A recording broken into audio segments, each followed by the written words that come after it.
Lesson 1. The Book of Nature. Jawaharlal Nehru. Let's start. Pandit Jawaharlal Nehru was a great freedom fighter and the first Prime Minister of Independent India.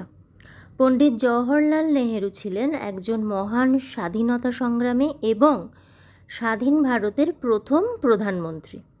He was a very good writer as well. তিনি একজন অসাধারণ লেখকও ছিলেন। The Discovery of India, Glimpses of World History and Autobiography are some of his noted works. The Discovery of India, Glimpses of World History and Autobiography এগুলো হচ্ছে তার কিছু উল্লেখযোগ্য কাজের মধ্যে অন্যতম। During the late 1920s, he wrote a series of letters to his young daughter Indira to share his ideas, thoughts and knowledge with her.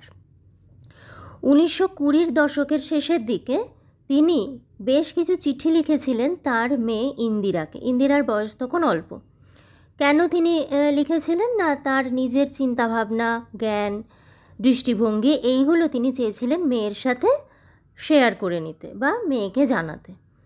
These letters were later compiled into a book titled Letters from a Father to His Daughter.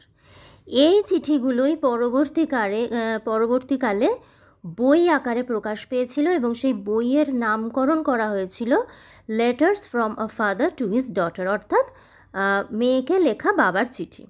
The present text is an excerpt from the book.